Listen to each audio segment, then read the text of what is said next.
Un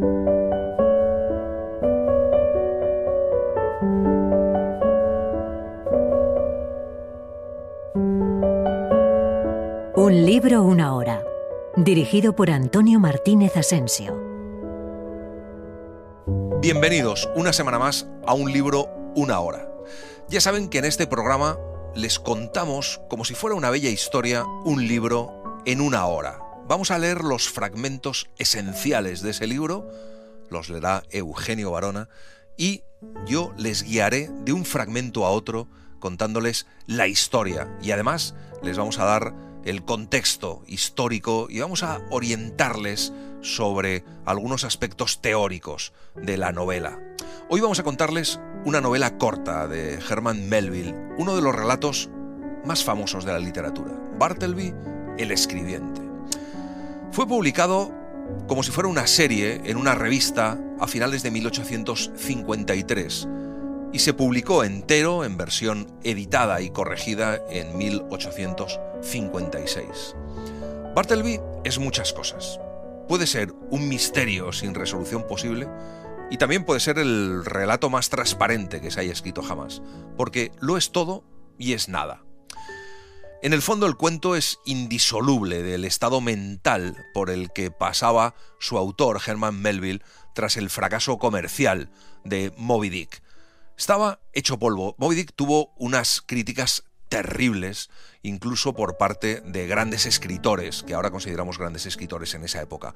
Herman Melville había nacido en Nueva York en 1819 y murió en 1891. Este año se conmemora su segundo centenario. Es un autor fundamental en la literatura estadounidense y en la literatura universal.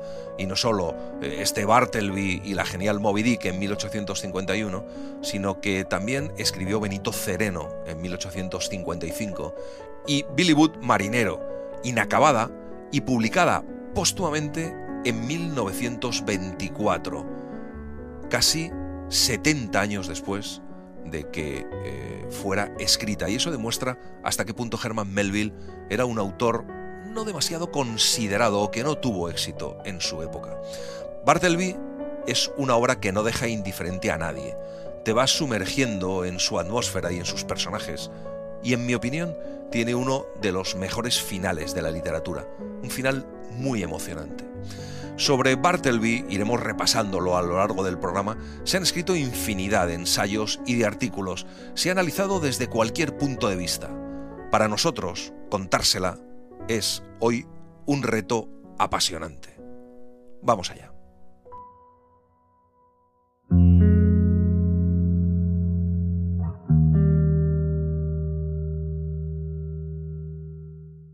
Soy un hombre de edad relativamente avanzada. Durante los últimos 30 años, por la naturaleza de mi profesión, he mantenido contacto más que frecuente con lo que podría parecer un tipo de hombres interesante, aunque extraño, sobre los cuales, que yo sepa, no se ha escrito nada nunca. Me refiero a los copistas de leyes o amanuenses. Así empieza Bartleby, el escribiente, con el dueño de un bufete, un abogado, que se dispone a contar la historia de Bartleby, un copista, el amanuense más extraño que haya visto o del que haya oído hablar jamás. Y sin embargo, dice que no existe material para escribir una biografía completa y satisfactoria sobre él. Bartleby, el escribiente, fue leída en 1853 como la prueba evidente de su declive y desvarío. Algunos han querido ver en el personaje de Bartleby a un alter ego de Melville, al copista deprimido que todo el rato se estaría preguntando si frente a la escritura ha de decantarse por la renuncia o quizás al contrario, por continuar. También se ha considerado precursor del existencialismo y de la literatura del absurdo.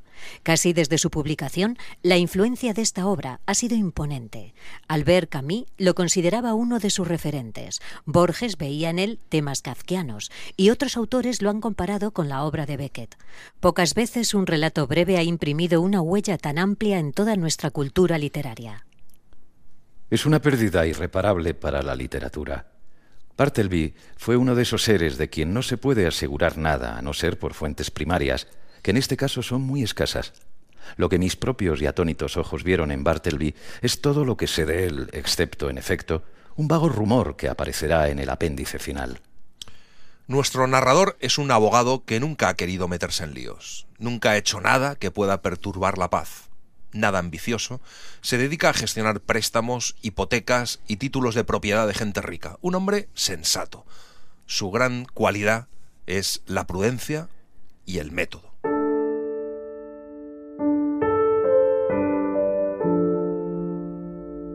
En la etapa anterior al momento en que comienza esta breve historia, mi trabajo se había visto incrementado notablemente. Me habían asignado la antigua oficina, inexistente ahora en el estado de Nueva York, del secretario del Tribunal de la Equidad. No era un trabajo difícil y, sin embargo, sí muy gratamente remunerado. La oficina está situada en Wall Street, encajonada entre dos edificios. En ella trabajan dos copistas, Turkey y Naipers, y un botones, Ginger Nut. Se trata de motes o apodos reflejo del argot neoyorquino de la época. Turkey, pavo, designa a una persona borracha y Naipers, pinzas, se refiere a alguien que se dedica a realizar trabajos un tanto turbios. En el caso de Ginger Nut, galleta de jengibre, el apodo viene por ser el chico que siempre compra este tipo de galletas para sus compañeros de la oficina. Turkey es un caballero inglés, bajo y barrigón, de alrededor de 60 años. Si aún no ha comido, su cara es de una tonalidad sana, pero después de comer, su cara se ilumina. Por la tarde, tiende a hacer borrones y a estar atolondrado, pero antes de las 12 es rápido y constante, con un estilo difícil de igualar. Naipers es un joven barbudo, con aspecto de filibustero. Tiene unos 25 años. Es una víctima de la ambición y de la indigestión. Fue una suerte para mí que, por ese motivo en particular, la indigestión, la irritabilidad y el consiguiente nerviosismo de Naipers resultaran evidentes por la mañana principalmente, mientras que por la tarde, en comparación, se mostraba afable. De tal manera que, como los accesos violentos de Turkey sobrevenían sobre las 12 en punto, nunca tuve que enfrentarme a ambas excentricidades a la vez. Sus ataques, como los guardias, se relevaban el uno al otro. Cuando Naipers estaba de servicio, Turkey no lo estaba, y viceversa. Ginger Nut es un chaval de unos 12 años. Es un estudiante de Derecho y hace de chico de los recados y además barre y limpia. Todo por $1 a la semana. No utiliza mucho su escritorio y en sus cajones se puede encontrar una gran colección de cáscaras de diferentes tipos de frutos secos. De hecho, para él, la noble ciencia del derecho cabe en una cáscara de nuez. Las cosas empiezan a ir bien en el bufete y el dueño publica un anuncio para buscar otro escribiente y una mañana aparece un joven ante la puerta de la oficina que permanece allí inmóvil, con su figura pálidamente pulcra, lastimosamente respetable, incorregiblemente desolada. Es Bartleby. Después de algunas palabras sobre sus aptitudes, lo contraté, contento por tener dentro de mi cuerpo de copistas a un hombre de aspecto tan singularmente tranquilo, lo cual, pensé, podría resultar beneficioso para el temperamento inestable de Turkey o para el carácter encendido de Naipers. La oficina está dividida en dos partes por unas puertas abatibles. En un lado están los escribientes y en la otra el abogado, que mantiene las puertas abiertas o cerradas según su humor. Bartleby ocupa un rincón junto a las puertas, pero en el lado del abogado, que coloca el escritorio de Bartleby pegado a una pequeña ventana lateral sin vistas, y compra un biombo verde, alto y plegable, que mantiene a Bartleby completamente aislado, aunque puede oír a su jefe. Vilamatas cuenta que para definir las relaciones entre realidad y ficción recurrió una vez a la imagen de un biombo. El biombo divide en dos espacios una habitación y nos ofrece la posibilidad de diferenciar las dos áreas. Pero la separación es artificial, puesto que oculta que de hecho hay un solo espacio. Al principio Bartleby llevó a cabo una gran cantidad de escritos. Como si hubiera estado tiempo hambriento de copiar, parecía atiborrarse con mis documentos. No realizaba descanso alguno para la digestión. Seguía un método diurno y otro nocturno. Copiaba a la luz del sol y a la luz de la vela. Me habría quedado bastante impresionado por su diligencia si, amén de aplicado, hubiera sido también un hombre alegre. Pero escribía y escribía, en silencio, de manera lánguida, mecánica. Una parte indispensable de las actividades de un escribiente es verificar la fidelidad de su copia, palabra por palabra. Cuando hay 2 escribientes o más, se ayudan entre ellos. Para realizar esta comprobación, uno lee la copia y el otro controla el original. Es un trabajo aburrido y soporífero. A veces, el propio abogado ayuda en el cotejo de algún documento breve ayudado por Tarky o por Nipers. El filósofo coreano Yoon-Chul Han le ha realizado al personaje de Melville un breve diagnóstico psicosomático en función de su pertenencia a una sociedad capitalista que transforma al Homo sapiens en Homo laborans y dice que el espacio en que se desenvuelven las acciones del relato, la oficina del abogado, produce un efecto patológico sobre los trabajadores que tiene a su servicio, ya que todos desarrollan trastornos asociados a la neurosis. Tarky es hiperactivo, mientras que Nipers padece de irritabilidad. Por su parte, el recién llegado Bartleby arrastra síntomas propios de la neurastenia. Pero, ¿qué hace del edificio, en tanto espacio social, un lugar tan nocivo? La respuesta se halla en un funcionamiento coordinado de los individuos hacia la consecución de un objetivo común. Al tercer día de estar allí, el abogado llama de pronto a Bartleby con mucha prisa por terminar un pequeño asunto. Imaginen mi sorpresa, mejor dicho, mi consternación, cuando sin moverse de su rincón, Bartleby, con una voz particularmente suave pero firme, contestó: «Preferiría no hacerlo». Me senté un rato en absoluto silencio, recuperando mis aturdidos sentidos. Se me ocurrió de inmediato que quizá mis oídos me habían engañado, o que Bartleby había malinterpretado completamente lo que había querido decir. Reiteré mi requerimiento con el tono más claro que pude adoptar. Pero la misma respuesta surgió casi con la misma claridad. Preferiría no hacerlo. El abogado se levanta y se dirige hacia él preguntándole qué quiere decir, si se ha vuelto chiflado, y le da la hoja que tiene que revisar. Pero Bartleby contesta de la misma forma: preferiría no hacerlo. Lo miré fijamente. Su cara era delgada y transmitía serenidad. Su mirada gris reflejaba tranquilidad, ni el más mínimo asomo de inquietud. Si hubiera habido en sus maneras el más mínimo nerviosismo o enfado, alguna muestra de impaciencia o de impertinencia, o en otras palabras, si hubiera habido cualquier matiz medianamente humano en él, no habría dudado en echarlo de la oficina a la fuerza. Pero tal y como sucedió, hubiera sido como poner mi busto de Cicerón de pálida escayola de patitas en la calle. El abogado recula, o prefiere no darle mayor importancia, así que vuelve a sentarse en su escritorio y llama a Nipers. Unos días más tarde, Bartleby termina 4 documentos muy largos, y hay que revisarlos con precisión. El abogado llama a Tarky, a Nipers y a Gingernut, que están en la habitación contigua, con la intención de que cada uno de los empleados tenga una copia en la mano, mientras el abogado lee el original. Llama a Bartleby, le apremia. Oí cómo las patas de su silla emitían un lento crujido contra el suelo, que estaba sin enmoquetar, y pronto apareció en la entrada de su refugio. «¿Qué es lo que quiere?», preguntó en un tono suave. Las copias», dije apresuradamente. «Vamos a revisarlas. Tome». Y le acerqué la 4ª copia.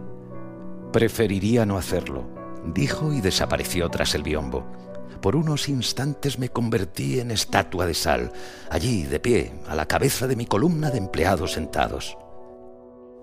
El abogado le exige un motivo para ese comportamiento tan asombroso, y Bartleby simplemente contesta que preferiría no hacerlo.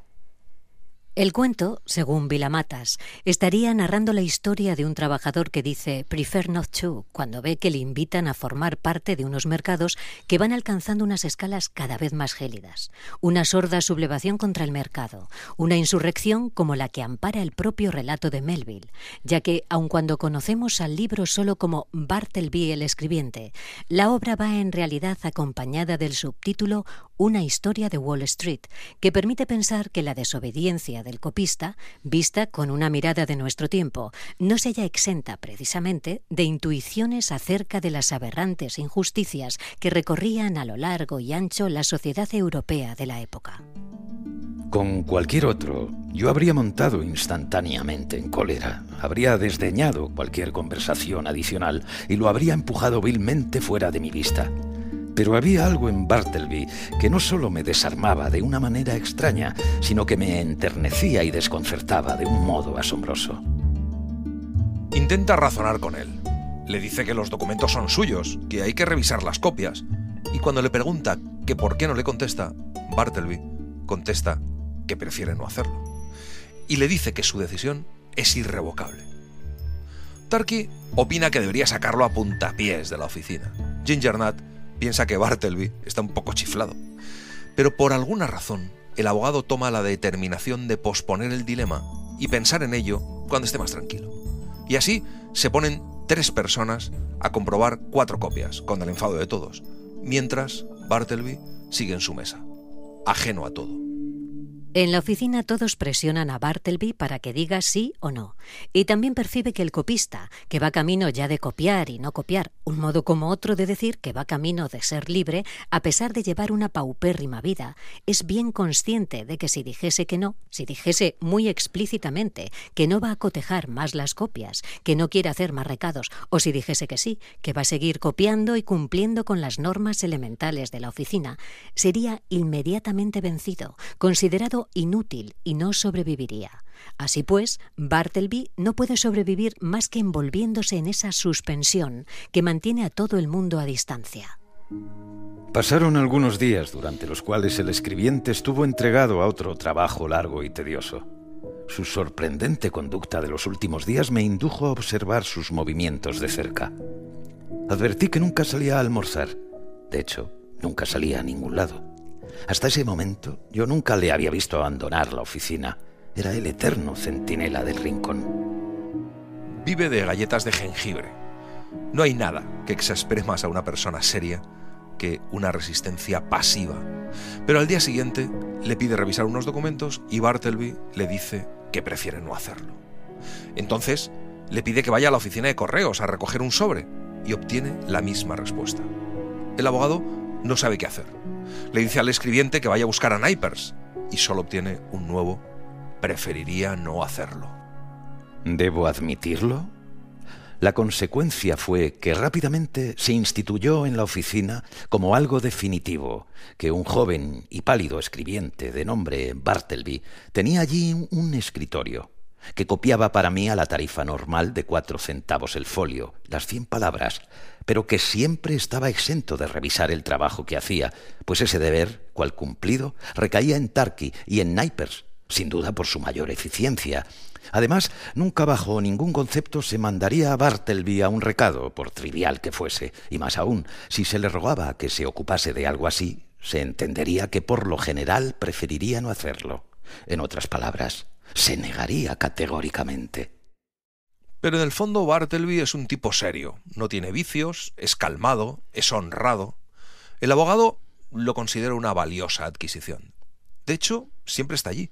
Es el primero en llegar por la mañana, permanece todo el día en la oficina y por la noche siempre es el último en irse. Tiene pequeñas peculiaridades, incluso ciertos privilegios.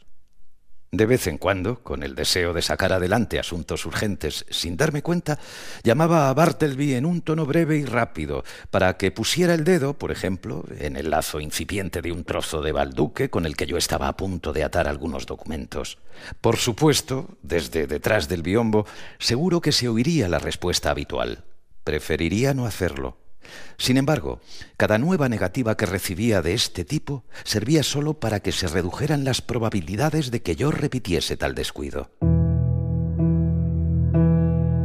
Un domingo por la mañana, el abogado va a su oficina, pero cuando mete la llave en la cerradura nota cierta resistencia y alguien gira la llave desde dentro. Es Bartleby, en mangas de camisa y con una bata andrajosa. Para asombro del abogado, Bartleby le dice que está muy ocupado en ese mismo momento y que preferiría no dejarle entrar, y le sugiere que vuelva dentro un rato. Y el abogado, que por supuesto podría haber hecho otra cosa, le hace caso y se va. Invadido por una impaciente curiosidad, regresé por fin a la puerta. Introduje la llave sin obstáculo alguno, abrí y entré. No vi a Bartleby. Miré alrededor con inquietud y me asomé detrás de su biombo, pero era obvio que se había marchado. Tras registrar el lugar con más detenimiento, supuse que Bartleby posiblemente había estado comiendo, vistiéndose y durmiendo en la oficina durante un tiempo indeterminado, y además sin platos, sin espejo y sin cama. El asiento almohadillado de un viejo y desvencijado sofá que había en un rincón cobijaba la sutil impronta de una forma delgada y yacente. Pero el abogado, lo que piensa, más allá de que el escribiente duerme y vive en su oficina, es en la terrible soledad en la que vive, y se siente lleno de melancolía, casi hermanado con Bartleby. Según Mordecai Marcus, Bartleby está escrito contra la esterilidad, la impersonalidad y los ajustes mecánicos del mundo, en los que sus dos protagonistas, un narrador sin nombre y el propio Bartleby, parecen coexistir. Otro distinguido especialista, Christopher Steen, sugiere que su inspiración podría residir en los ensayos filosóficos de Ralph Waldo Emerson, con la oposición entre el mundo material y el mundo de las ideas, de la que se decantaría una defensa de la soledad como estado superior de conciencia y llave para alcanzar una mayor comunión con la naturaleza. Va al escritorio de Bartleby y ve que todo está ordenado metódicamente y los documentos perfectamente colocados. Pero al fondo de uno de los cajones descubre una caja de ahorros. Entonces recordé los ocultos misterios que había detectado en ese hombre. Recordaba que nunca hablaba excepto para contestar, que aunque en los descansos tenía bastante tiempo para sí mismo, nunca lo había visto leer, ni siquiera un periódico, que durante largos periodos se quedaba de pie mirando hacia afuera, al muro de ladrillo, a través de la sombría ventana que había detrás de su biombo. El abogado se da cuenta de que Bartleby nunca visita un refectorio o una casa de comidas, no bebe cerveza, nunca va a ningún sitio en particular, nunca sale a dar un paseo, ha rehusado decir quién es, o de dónde es, o si tiene algún pariente en el mundo. Nunca se queja de tener mala salud, pero su pálida altivez termina transformando la melancolía en miedo y la pena en repulsión. Se equivocan aquellos que afirman que esto se debe invariablemente al egoísmo inherente al corazón humano. Más bien se desprende de cierta falta de esperanza para remediar el mal excesivo e innato. Para un ser sensible, la pena supone muchas veces dolor. Y cuando por fin uno se da cuenta de que esta pena no aporta una ayuda efectiva, el sentido común ordena al alma que se deshaga de ella. Lo que vi aquella mañana me convenció de que el escribiente era víctima de un problema innato e incurable. Podía darle una limosna a su cuerpo, pero no era su cuerpo lo que le dolía, era su alma la que sufría, y yo no podía acceder a su alma. El abogado toma la decisión de preguntar a Bartleby sobre su vida, y si no le contesta, echarle. Pero por la mañana, cuando le pregunta dónde ha nacido, Bartleby le contesta como siempre: preferiría no responder. Pero no le echa. Es más, le dice que no importa que no le cuente su vida, pero que cuándo va a ser razonable.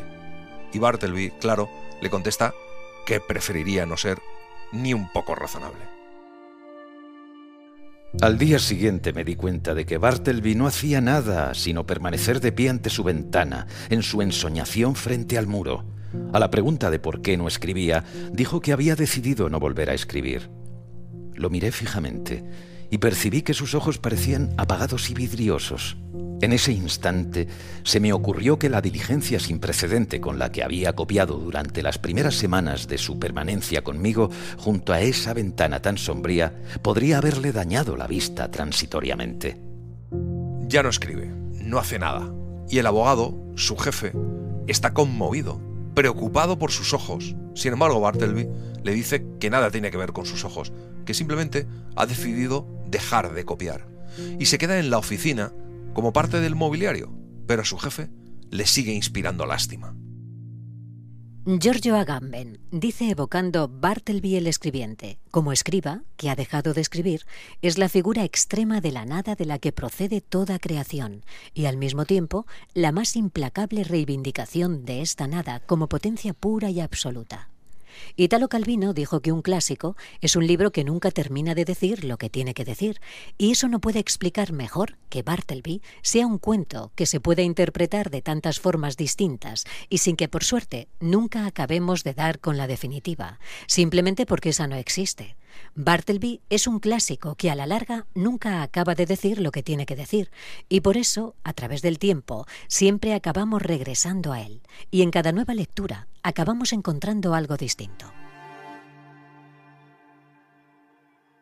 No digo más que la verdad cuando afirmo que sentía cierto desasosiego, y todo por su culpa. Si tan solo hubiera mencionado a un familiar o a un amigo, yo le habría escrito una carta al momento para rogarle que se llevara a ese pobre hombre a un lugar adecuado. Pero parecía estar solo, absolutamente solo en el universo. Los restos de un naufragio en medio del Atlántico. Finalmente, las obligaciones ligadas a mi negocio imperaban sobre cualquier otro factor. De la manera más amable que pude, le dije a Bartleby que en 6 días debía abandonar la oficina, sin condiciones. Y le ofrece ayuda para buscar otro sitio, para trasladarse, e incluso se ofrece a estar pendiente de él si necesita algo. Pero 6 días después, allí está Bartleby. Cuando su jefe le dice que debe marcharse, contesta, claro, que preferiría no hacerlo. Y se queda allí, en silencio. Entonces el abogado intenta comprarle, darle dinero de sobra, por si eso es lo que le condiciona. Como indica Enrique Vila-Matas, podría también ser que no fuera para nada en el personaje del copista de Wall Street, donde el autor se hubiera ido viendo reflejado mientras escribía el cuento, sino más bien en el hombre que cuenta la historia y que tan conmovido lo hace por las dudas cada vez más íntimas que le crea la trama. Si aceptamos esa posibilidad, la de que mientras escribía Bartleby, el escribiente, pudo sentir el autor algo así como un alejamiento en su identificación con el copista para pasar a identificarse con el desconcertado narrador. Bartleby, una vez haya sacado sus cosas de esta oficina, cierre la puerta, por supuesto, pues todos, excepto usted, se han marchado ya. Por favor, deje también la llave debajo del felpudo y así mañana podré cogerla. Ya no volveré a verle. Entonces, adiós. Si en lo sucesivo, en su nueva morada, puedo serle de ayuda, no dude en avisarme por carta. Adiós, Bartleby, y buena suerte. Pero no contestó. Al igual que la última columna de un templo en ruinas, permaneció de pie, en silencio y solo, en medio de la habitación desierta. Mientras volví andando a casa meditabundo, mi vanidad le ganó la batalla a mi piedad. Sin embargo, a la mañana siguiente lo ve todo al revés. Y se da cuenta de que todo depende de Bartleby y nada de su vanidad. Y Bartleby es un hombre de preferencias. Y da vueltas por el centro antes de llegar a su oficina. Cuando lo hace, se queda de pie un rato, escuchando. Todo está tranquilo. La puerta está cerrada. Pero entre la satisfacción siente cierta melancolía. Se agacha a coger la llave de debajo del felpudo cuando golpea la puerta con la rodilla. Entonces, desde dentro, se oye la voz de Bartleby. «Todavía no, estoy ocupado». Me quedé estupefacto. Pero obedeciendo otra vez a ese extraordinario dominio que el inescrutable escribiente ejercía sobre mí, dominio del cual, a causa de mi irritación, no podía escapar del todo, bajé las escaleras despacio y salí a la calle. Mientras daba la vuelta al edificio, en este estado de perplejidad sin precedentes, empecé a meditar qué debía hacer después. Sacar al hombre de un empujón era algo que no podía hacer. Echarlo a base de insultos, tampoco. Llamar a la policía resultaba una idea desagradable y, sin embargo, no podía tolerar que disfrutase de su cadavérico triunfo sobre mí. No sabe si ignorarle, pero decide volver a hablar con él. Le dice que le ha decepcionado y le pide de nuevo que se marche y le dice que no tiene ningún derecho a estar allí porque ni es su propiedad ni trabaja. Bartleby, como única respuesta, se retira en silencio a su refugio. Están solos. El abogado no quiere hacer nada de lo que se tenga que arrepentir. Intenta ser benevolente y se pone a trabajar pensando que a lo largo de la mañana Bartleby tomará la determinación de irse. Pero no. Todo transcurre como siempre, como cada día, y el abogado, aquel día, decide irse sin despedirse. Noel Ceballos señala que un Melville, escribiendo desde el filo, tendría que considerar necesariamente a Bartleby como el último hombre libre. El copista nunca hace explícitas las razones que lo llevan a optar por el inmovilismo, pero tenemos la sensación de que es su manera de esquivar un destino determinista, arbitrario y designado desde el exterior. Primero te piden que examines un documento en el despacho de tu jefe, pero ¿Qué viene después? ¿Qué será lo siguiente que la estructura te pida que hagas? ¿Cuáles podrán ser las próximas tareas indignas y medularmente inhumanas? Las próximas humillaciones que tengan preparadas para aplastar tu espíritu y aniquilar tus sueños. Pasaron varios días durante los cuales, en mis momentos de ocio, me puse a hojear a Edwards y a Priestley con sus doctrinas sobre el albedrío y sobre la necesidad, respectivamente. Dadas las circunstancias, esos libros producían una sensación reconfortante. Poco a poco pasé a ser de la opinión de que todos estos problemas que yo tenía en lo tocante al escribiente venían predestinados desde la eternidad, y de que Bartleby estaba conmigo por algún misterioso propósito de una providencia omnisciente que un simple mortal como yo no podía entender. En el fondo, piensa el abogado, Bartleby es tan inofensivo como una vieja silla y siente que nunca tiene tanta intimidad como cuando él está allí, y termina pensando que su misión en el mundo es proporcionar a Bartleby una oficina por el tiempo que considere justo permanecer allí. Eso sí, a la gente que viene a la oficina le sorprende el aspecto peculiar del misterioso Bartleby. En alguna ocasión, uno de los abogados que trabajaba conmigo pasó por la oficina sin encontrar allí a nadie, excepto al escribiente. Entonces trató de obtener información exacta en lo tocante a mi paradero, pero Bartleby, sin prestar atención a sus frívolas palabras, permaneció de pie, inmóvil, en medio de la sala. Así que, después de contemplarle en esa posición durante un rato, el abogado se marchó, sin saber más que cuándo había llegado. En todo el círculo de conocidos de la profesión circula ya un rumor de incredulidad en referencia a la criatura extraña de Bartleby.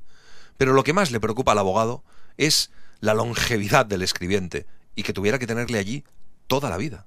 Así que una vez más decide reunir todas sus facultades para deshacerse de él para siempre. Lo primero que hace es decírselo a Bartleby muy seriamente, pero 3 días después de la conversación, le dice que su primera resolución se mantiene sin cambios, que prefiere permanecer en la oficina.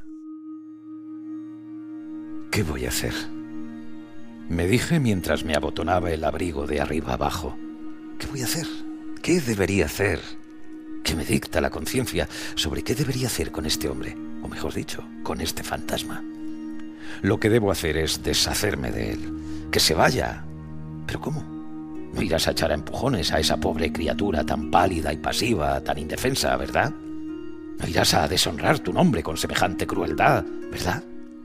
No voy a hacerlo. No puedo hacerlo.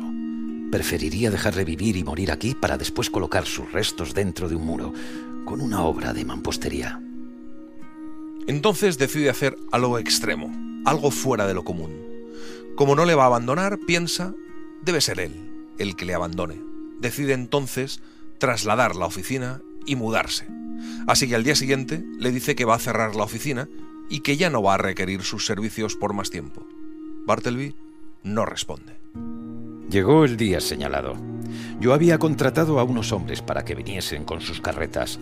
Estos entraron en la oficina y lo sacaron todo en unas horas. En realidad, había pocos muebles. En todo momento, el escribiente permaneció de pie detrás de su biombo, el cual, siguiendo mis órdenes, sacaron en último lugar. Una vez lo retiraron, plisado como si se tratara de un gran pliego, Bartleby se quedó allí, como inquilino inmóvil de una habitación desnuda. Permanecí unos instantes en la entrada observándole, mientras algo me reprendía desde dentro. En realidad, el abogado tiene el corazón en un puño. Adiós, Bartleby, me marcho. Adiós, que Dios le bendiga de alguna manera. Y se va. El narrador del cuento de Melville, a medida que escribía la historia de su propio desconcierto, no solo había ido recobrando la autoestima que había minado las opiniones de sus compatriotas sobre Moby Dick, sino que había ido intuyendo, con emoción, que habitaba en él, sigilosamente, la ambiciosa idea de llegar a lo imposible, a poseer una mente humana, digamos que en verdad valiente y de primera fila, es decir, despojada de todo fundamento de certidumbre religiosa o ideológica, una mente capaz de atreverse a explorar a fondo la extraña conducta de su copista y empleado favorito, figura extrema de la nada. Se instala en su nueva oficina y cada vez que oye pisadas por el pasillo se le acelera el corazón. Pero Bartleby no va. Nunca. Pensaba que ya todo iba bien cuando un desconocido con aspecto de perturbado me hizo una visita. Preguntó si yo era la persona que había estado ocupando hacía poco las oficinas del número de Wall Street. Lleno de premoniciones, contesté afirmativamente. Entonces, señor, dijo el desconocido, que resultó ser un abogado, usted es responsable del hombre que dejó allí. Se niega a copiar, se niega a todo, dice que prefiere no hacerlo y se niega a abandonar la oficina. Lo siento mucho, señor, dije con aparente tranquilidad, aunque con cierto estremecimiento interior. Pero no me une nada con el hombre al que alude, ni es mi pariente, ni es mi aprendiz, así que no puede usted hacerme responsable de él. También hay quien interpreta Bartleby el escribiente como una simple y ligera comedia de oficina, o quizá como el relato de fantasmas más esquinado jamás escrito. La influencia de Dickens, en especial de Casa Desolada, en Melville ha sido objeto de multitud de estudios académicos. Es una ácida parodia de los avances en materia de política laboral que se sucedieron en Nueva York alrededor de 1850. Una reflexión sobre las consecuencias del aislamiento deshumanizador al que nos aboca el trabajo moderno, una inmersión directa en la enfermedad mental, un romance homosexual no sublimado, un código solo descifrable por iniciados en masonería, un precursor del absurdismo kafkiano, el primer texto existencialista y un furioso ya basta contra el determinismo inherente a la modernidad. Entonces, el hombre dice que él se encargará de ponerlo en su sitio. Una semana después, varias personas están esperándole en la puerta de su nueva oficina, en un elevado estado de excitación nerviosa, y le piden a gritos que se lo lleve. Son los dueños de la antigua oficina. Estos caballeros, mis inquilinos, ya no pueden soportarlo más. El señor B, dijo señalando al abogado, lo ha sacado de su despacho y ahora insiste en rondar por el edificio con toda normalidad, sentándose sobre los pasamanos de las escaleras por el día y durmiendo en el portal por la noche. Todo el mundo está preocupado. Los clientes están abandonando las oficinas. Temen que se produzca un altercado. Tiene usted que hacer algo y sin demorarse. El abogado insiste en que Bartleby no es nada suyo, o por lo menos no más que para cualquier otro. Pero aún así, concierta una cita secreta con el escribiente. Se encuentra con Bartleby en la antigua oficina. Bartleby está sentado en silencio sobre la barandilla del rellano. El abogado le ofrece trabajo, pero nada convence a Bartleby. Le ofrece incluso trabajos insensatos, viajando por el mundo o sirviendo mesas. Y Bartleby prefiere no hacer nada, no moverse, no cambiar. Bartleby es concebido por algunos como un símbolo vivificado del movimiento Occupy Wall Street. El filósofo esloveno Slavoj Žižek propuso «preferiría no hacerlo» como lema oficial del movimiento. La fórmula «I will prefer not to» se imprime en playeras y carteles. El estado catatónico de Bartleby es inspiración para llevar a cabo acciones de resistencia. El 17 de septiembre de 2011, en la Plaza de la Libertad, en pleno distrito financiero de Manhattan, el movimiento Occupy Wall Street emerge como una protesta que exige al gobierno la regulación de los principales bancos y corporaciones norteamericanas, señalándolos, junto con la Bolsa de Valores de Nueva York, como culpables de la crisis económica mundial. El escribiente sería el representante de avanzada, punta de lanza, de todas las personas que viven el drama de repetir de forma compulsiva una actividad indeseada y carente de sentido. Y podemos ir más allá. Bartleby podría considerarse el primer trabajador despedido en ocupar Wall Street. Terminé de una manera bastante absurda, sin saber con qué amenaza intentar amedrentar su inmovilidad para que accediera. Perdidas las esperanzas de llevar a cabo cualquier otro intento, me estaba yendo precipitadamente cuando se me ocurrió una última idea, una que no había desdeñado del todo anteriormente.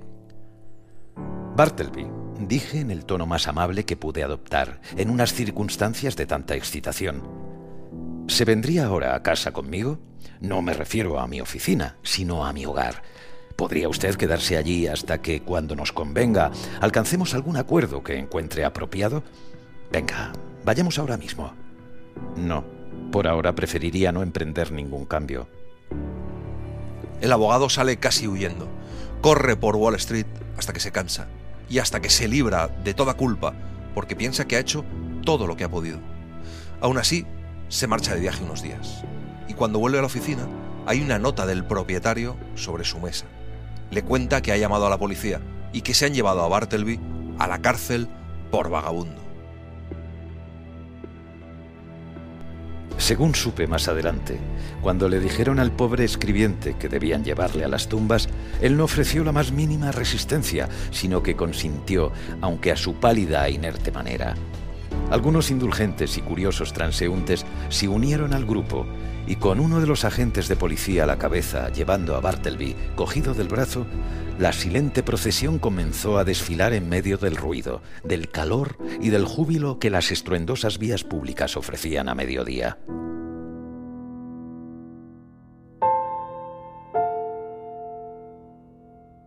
El abogado va a la cárcel a verle, busca al encargado y le dice que Bartleby, a pesar de su excentricidad, es un hombre honrado, digno de la mayor compasión. Le pide que sean indulgentes durante su reclusión hasta que se encuentre una salida menos drástica, y luego pide una entrevista con él y se la conceden. Como no tenía ningún cargo vergonzante y era una persona bastante sosegada e inofensiva en sus maneras, le permitieron andar libremente por toda la prisión y en particular por los patios interiores de hierba.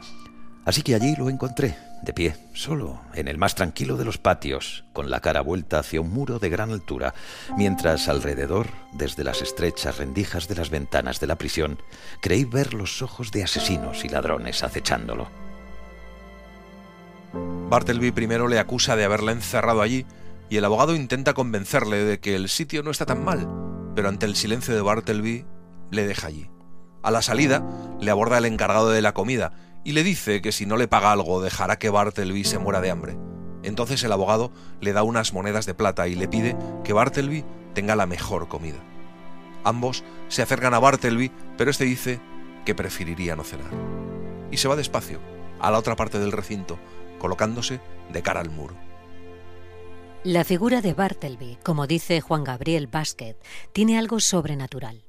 Cuando aparece por primera vez el narrador del relato, un abogado cuya dicción y cuya vida son la cifra perfecta de esa civilización, habla de su pulcra palidez y también de su ánimo mortecino, la palabra cadavérico. En algún momento se da cuenta el narrador de que este hombre misterioso no se alimenta como los demás, no se comporta como los demás, no sale nunca de ese despacho que no es suyo, ese despacho donde se niega a escribir, pero donde tampoco se interesa por leer. No es un ser de este mundo, parece abúlico, pero un lector sensible se percatará muy pronto de que su drama es de otro orden. El problema es saber de cuál. Esa es precisamente la invitación que nos hace Melville, un viaje hacia el misterio del otro que es todos los otros. Unos días después va a verle de nuevo y no le encuentra. Al final le dicen que está durmiendo en el patio.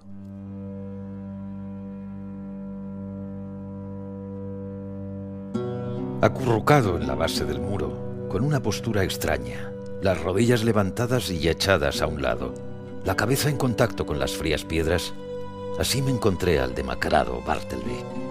Pero no se movía. Me paré.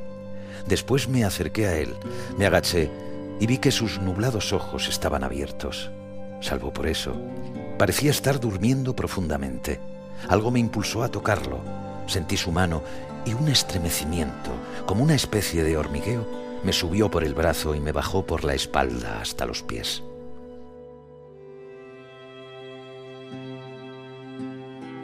Ya pueden imaginarse cómo fue el entierro de Bartleby. Nadie sabe nada de él. Nada antes de que aparezca en esta historia. Sin embargo, hay un rumor que circula sin que nadie sepa de dónde viene. Y es que Bartleby trabajó durante un tiempo en la oficina de cartas muertas de Washington.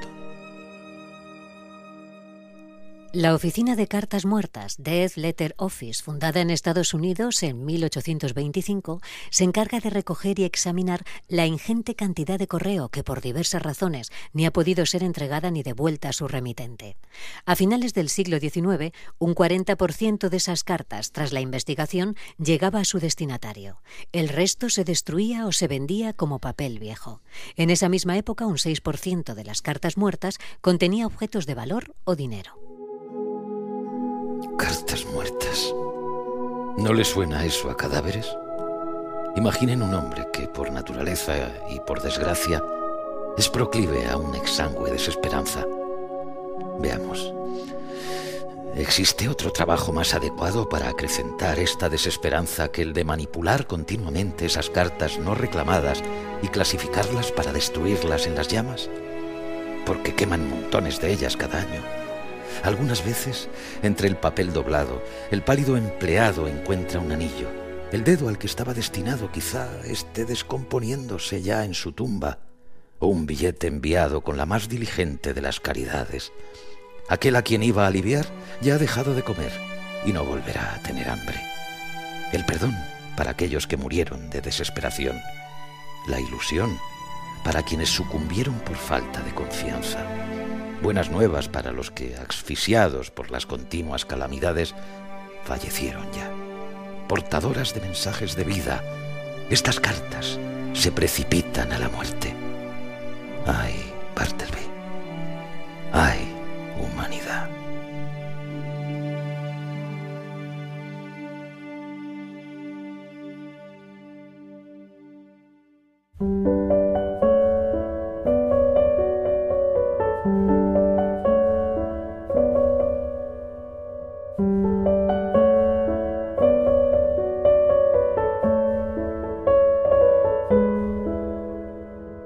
Y así les hemos contado Bartleby, el escribiente, de Herman Melville. Hemos seguido la edición de Penguin Clásicos, con traducción de María José Chuliá García, y hemos citado fragmentos de la introducción de Enrique Vila-Matas.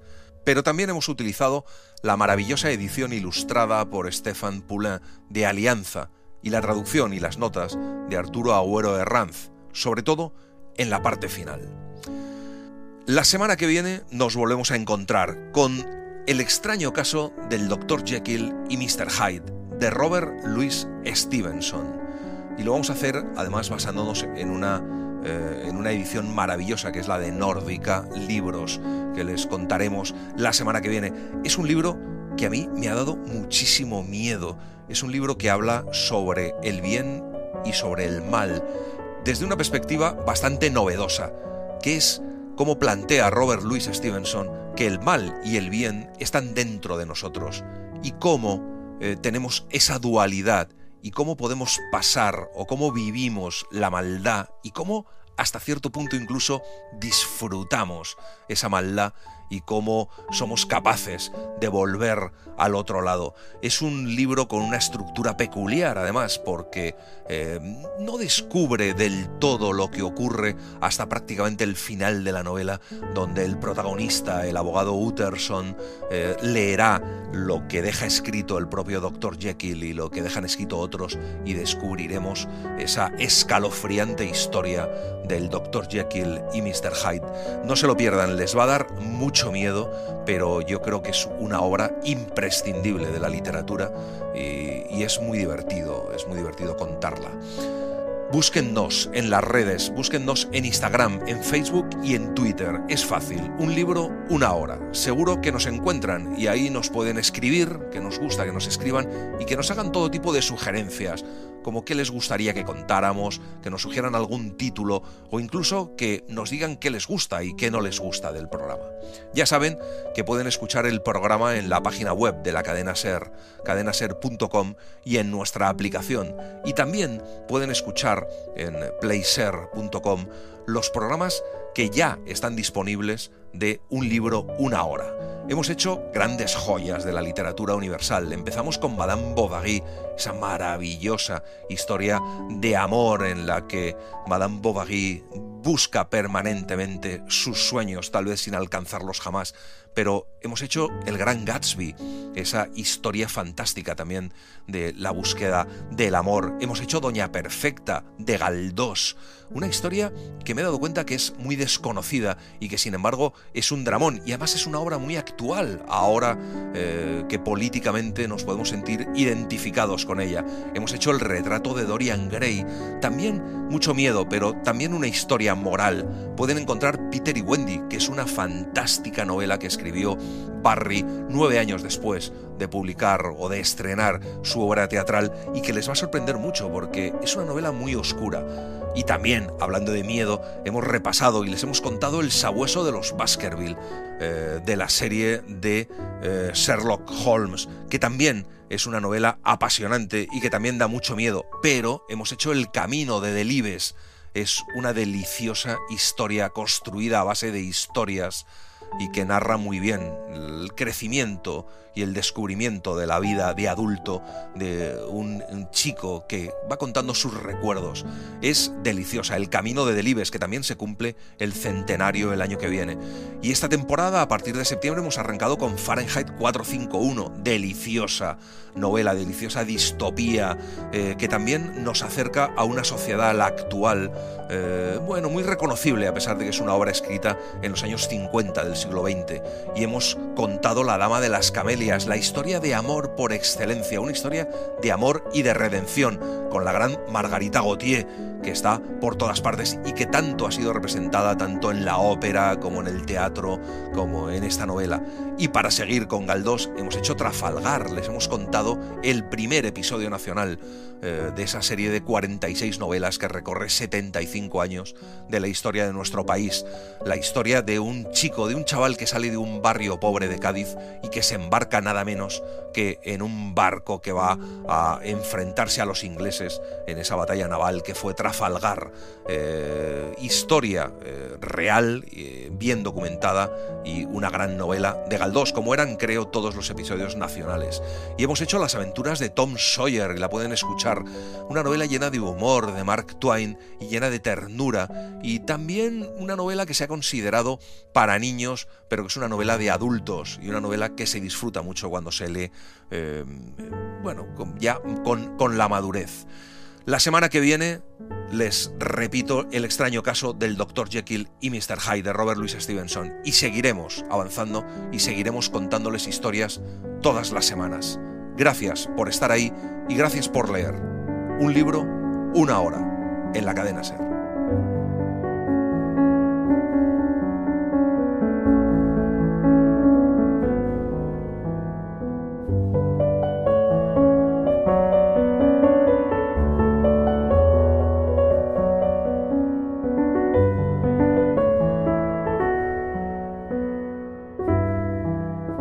Un programa escrito y dirigido por Antonio Martínez Asensio, con la voz de Eugenio Barona y la participación de Olga Hernán Gómez, realización de Mariano Revilla, edición y montaje de sonido de Pablo Arévalo.